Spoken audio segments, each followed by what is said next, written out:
How's it going, everyone? We've got some Where Winds Meet updates to go over in this video. The game has hit a staggering number as far as its success. It is continuing to grow and grow, and it has hit a major milestone. On top of that, we'll talk some other things. There is a feature that has dropped in the game in China that is definitely causing a stir. It's incredibly exciting and definitely something that I think if you play the game for a while and then you move on to a different game, once this feature gets rolled out, I literally think it'll bring people back in. It's already rolling out in China and it's available there, but we are waiting for the global launch on that, and I'll talk a little bit more about the game and my thoughts on it at the end of this video. Also nominated for the Steam Awards. But first, right off the bat, Where Winds Meet has cracked a staggering 9 million players. That is an absolutely insane number. Now, obviously, the game did really well right out the gate, but it's not like it has slowed down.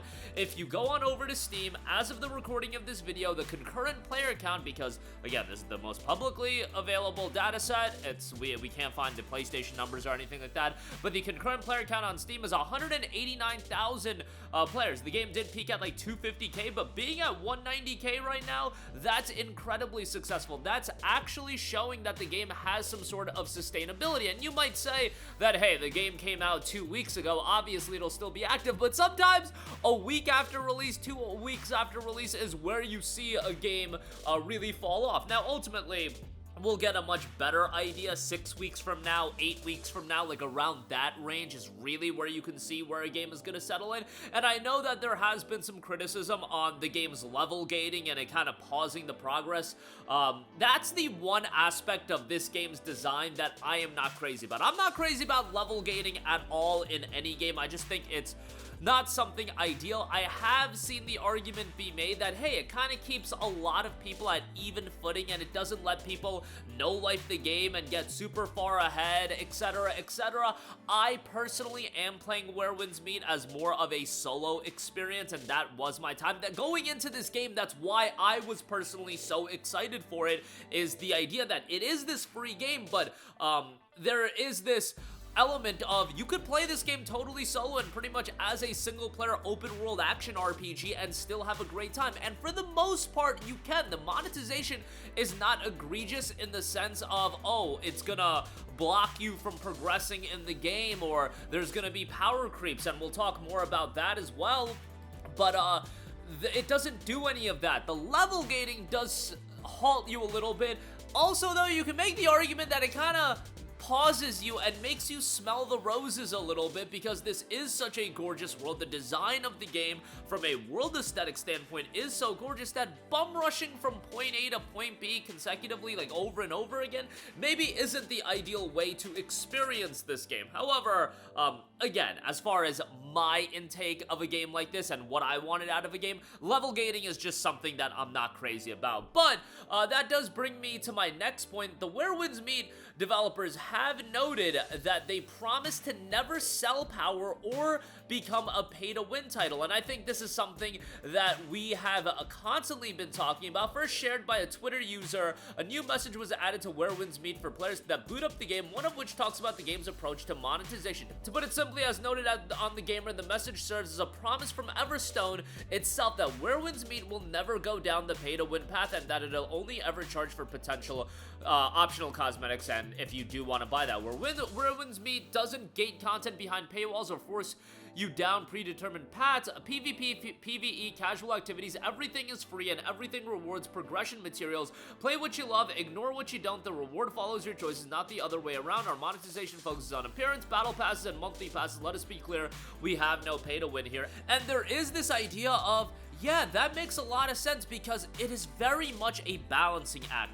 You could go the route of monetization that's tied to fundamental gameplay aspects and probably make a lot of money. However, for a game like this, I think there is so much more potential in just developing and building goodwill, and if you build that goodwill, the players generally do pay that back. They pay that back in the form of consistently buying battle passes. They pay that back for the people that do have disposable income. They will ultimately drop money on the game. game because you want to grow the world of Where Winds Meet, the amount of people that playing it, because it all acts together. More people having the access to this game, it being free to play, more people are playing the game. It not being monetized to hell and back as far as gameplay progression, that makes more people enjoy the game. Suddenly more people are now talking about the game on social media, thus spawning more people to play the game. And ultimately, as more and more people play the game, there is going to be that level of people that do have the disposable income, that do enjoy the game so much that they will drop the money on the cosmetics as well. I think there is value in offering a game first and foremost that is really compelling outside of just chasing cosmetics, and then ultimately on the back end, you're gonna get that money back anyway because the game is successful, you've rewarded the player. And I'm sure they've done a lot of studies on this, but we've seen so many free-to-play games that have been monetized to hell and back that I feel like Where Winds Meet, as far as a design standpoint, is done really well. The cosmetics are there. Are some of the cosmetics egregiously priced? Probably. You could totally make that argument. At the end of the day, I don't care. I do not care about these cosmetics. I'll pay money for the battle pass, sure.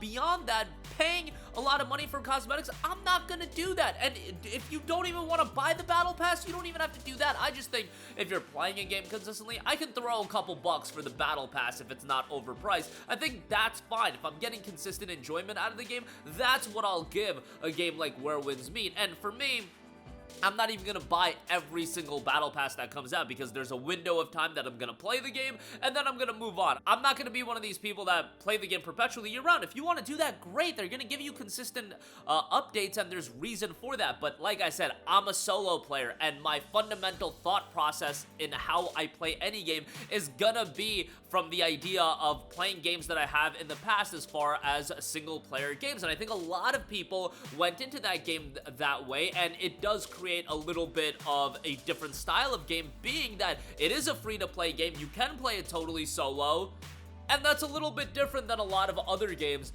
that we see that are free to play. Sure, can you play a lot of these games solo, but they really do incentivize multiplayer. Where Winds Meet, the solo experience is quite good and I think worthwhile to go through. Lastly, I do want to note this has been getting a lot of attention. Where Winds Meet has been getting a lot of traction for this new feature that is rolling out, a vehicle building feature that is very reminiscent of the Legend of Zelda Tears of the Kingdom and its style of building. The initial reveal blog shows off some prototypes and how you can craft various things. We don't know when this feature is going to become globally, however, this is something that's pretty exciting, and a lot of people seem to be stoked for it, and it could add a lot of depth into how they tackle gameplay design and the world design if vehicles that are craftable are now in place as well.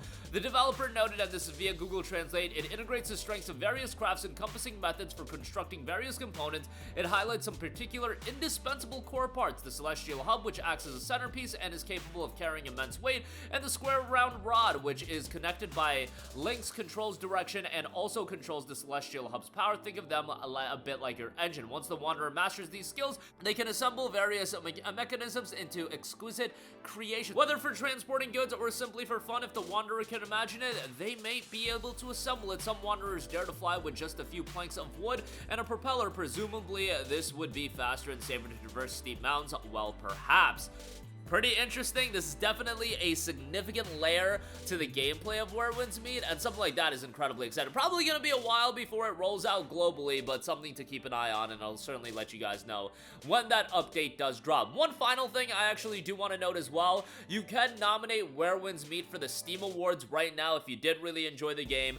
You can nominate it for Game of the Year, Best Game You Suck At, Outstanding Story-Rich Game, and Outstanding Visual Style as well. I think the visual style is the biggest home run for this game. I think aesthetically it looks great. I know narratively, voice acting, you know, kind of mid as far as that's concerned, as far as all of that, but maybe that's something they can improve on. I don't know, but as far as world design and aesthetics go and the style of the game, oh, that's a home run all day, and it's free to play. You can play it on PlayStation 5, PlayStation 5 Pro Enhanced as well, obviously available on PC. It is kind of a significant install at 100 gigabytes, but there's not a lot of big games coming out for the rest of the year. If you want a game to get kind of lost in, Where Winds Meet, I think, is a great one, so definitely give that a shout. 9 million players in 2 weeks.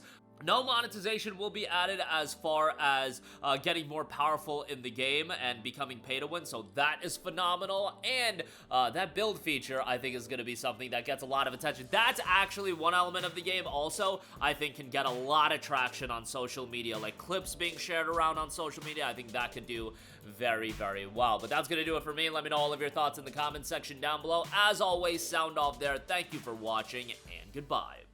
Hey guys, we hope you enjoyed the video, and if you did, make sure to hit the subscribe button, and if you're already subscribed, do us a favor and hit the bell icon. This way you'll be notified whenever we post a new video. That's the best way to keep up with all of our uploads, and we usually try to upload 2 videos a day. And with the bell icon hit, you'll be notified whenever we do upload a video. As always, thanks for watching.